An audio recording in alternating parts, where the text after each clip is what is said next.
In a cold stone chamber of Tordesillas, a woman walked in circles, clutching a withered rose. Her eyes were hollow. Her lips murmured a name that the walls had heard for years. Felipe, my beautiful Felipe. Outside, Spain called her Juana la Loca, Joanna the Mad. But madness was never the right word, because before she lost her mind, she lost her heart. She was born a Princess Juana of Castile, daughter of the Catholic monarchs Ferdinand and Isabella. Her childhood was wrapped in rules, prayers, and silence. At 17, she still blushed when priests entered the room. At 18, she was sent to Flanders to marry the most beautiful man in Europe. His name was Philip of Austria. But the world called him Philip the Handsome. He had the kind of smile that could unmake empires, and he knew it. Theirs was not a marriage of politics, at least not at first. When Juana saw him for the first time, she didn't curtsy. She gasped. And when he kissed her hand, she trembled like a girl who had mistaken desire for destiny. Their wedding was chaos and gold. Bells rang across Flanders, and courtiers whispered that they had never seen such passion between royals. They couldn't bear to be apart until they could. Philip's charm, so dazzling at first, became poison in daily doses. Juana's love was total, consuming, endless.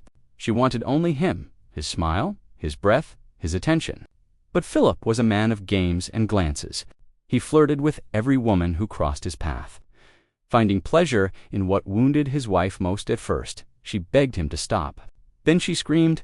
Servants would later say that at night the palace shook with her cries, the sound of a heart breaking louder than any war drum. Her jealousy became legend, and Philip turned it into amusement. He called her Mi Loca. When her mother, Queen Isabella, died, Juana became Queen of Castile, the most powerful woman in Europe. But her mind was already fracturing. Philip saw his chance. He signed documents in her name, ruled in her stead, and whispered to ministers that the queen was unstable. Even her father, Ferdinand, agreed to keep her under watch. The woman who once had kingdoms at her feet now couldn't decide who to trust, her husband or her own thoughts. And then fate took the choice from her. In 1506, an epidemic swept through Burgundy. Philip fell ill. Within days, the most handsome man in Europe lay pale and still. Juana refused to believe it. She touched his face, whispered his name, and when his lips stayed cold, she lost the last thread of reason holding her to the living. They say grief has many faces. Juana's had only one devotion turned to delusion. She refused to bury him. For months, she traveled from town to town with Philip's coffin, demanding guards open it each night to make sure he was still there. Monks saw her caress his hair, still calling him mi amor, as the scent of decay filled the church. When she gave birth to her sixth child, a daughter named Catherine, she believed her husband's soul had returned inside the baby. She whispered to the infant, as if to Philip himself, "You came back. I knew you would." From then on, she lived for that illusion, a fragile bridge between love and madness. Years passed. Monarchs changed, kingdoms rose and fell, but Juana remained locked in the fortress of Tordesillas, surrounded by guards, her daughter by her side. She refused to see sunlight, refused to speak to priests. She kept the key to Philip's coffin under her pillow, and some nights, the guards heard her sing lullabies to the man she had buried long ago. The girl who had once been a queen grew old behind stone walls, still wearing her wedding ring.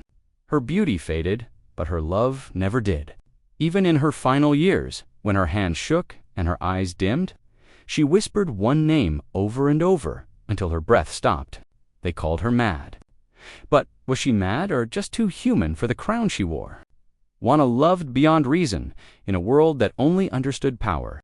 She lived in an age where kings could betray and be forgiven. But queens, who felt too deeply, were locked away. Her story isn't about madness. It's about what happens when love becomes a prison, and the heart refuses to surrender its ghost.